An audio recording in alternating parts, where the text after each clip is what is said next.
যদি কোনো মানুষ আল্লাহ তাআলার এই কোরআনটাকে পাঠ করে, যদি কোনো মানুষ এই কোরআনকে মহাব্বত করে, কোরআনকে ভালোবাসে, কোরআনকে হৃদয়ের মধ্যে জায়গা দেয়, আল্লাহ পাক রব্বুল আলামিন ওই সমস্ত বান্দাদেরকে বলে, বান্দারা তোমরা এমন একটা ব্যবসার মধ্যে হাত দিয়েছ যেই ব্যবসার মধ্যে দুনিয়াতেও লস হবে না, আখিরাতেও লস হবে না।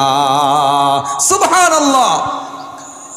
দুনিয়াতেও কোনো লস হবে না, আখিরাতেও কোনো লস হবে না।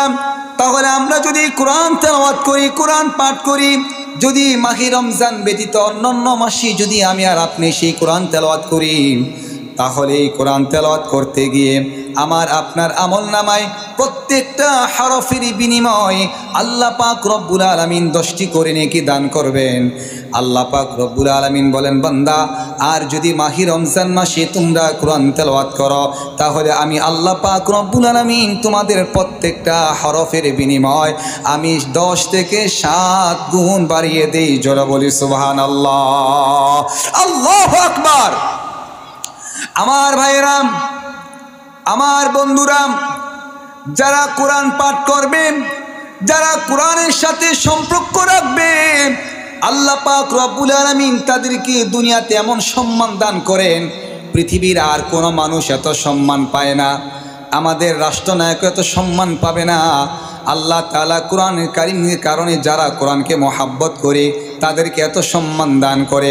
আমার বাংলাদেশের অসংখ্য কোরআনে হাফেজ, তারা বিশ্ব মানচিত্রে তারা প্রতিযোগিতার মাধ্যম দিয়ে এই বাংলাদেশের নাম অনেক উপরে নিচে, কথা বলেন ঠিক কিনা?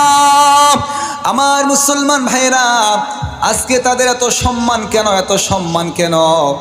তারা এই কোরআনটাকে মহাব্বত করেছে, ভালোবেসেছে, এই জন্য আল্লাহ তাআলা তাদেরকে এত সম্মান দান করছেন।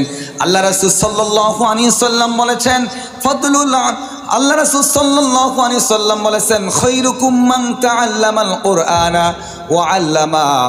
আল্লাহ তাআলা বলেছেন, সবচেয়ে উত্তম ব্যক্তি হচ্ছে তারা যারা দুনিয়াতে কোরআন শিক্ষা করে এবং অপরকে কোরআন শিক্ষা দেয়। জোরে জোরে বলি সুবহানাল্লাহ।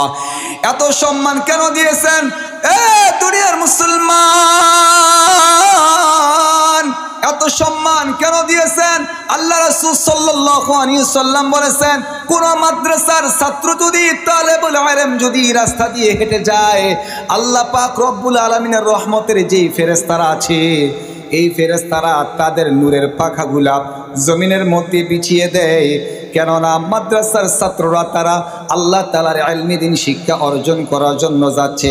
আল্লাহ পাক রব্বুল আলামিন ফেরেশতাদেরকে বলে, ও ফেরেশতারা তোমরা যাও, দেখো না আমার মাসুম বান্দারা মাদ্রাসায় ইলমে দ্বীন শিক্ষা অর্জন করার জন্য যাচ্ছে, তাদের পাটা যেন জমিনের মধ্যে না লাগে, তাদের পাটা যেন তোমাদের নূরের পাখার মধ্যে লাগে। জোরে বলি সুবহানাল্লাহ, আল্লাহু আকবার।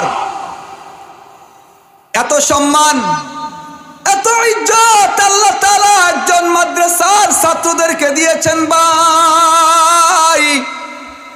এত ইজ্জত, এত সম্মান একজন কোরআন প্রেমিকদেরকে আল্লাহ তাআলা দিয়েছেন। আজকে আমরা অসংখ্য মানুষ আছি, কোনদিন কোরআনের একটা পৃষ্ঠাও খুলেও দেখি না এই কোরআনটার মধ্যে কি লেখা আছে, কোনদিন একটা বারও খুলে দেখি না রে ভাই।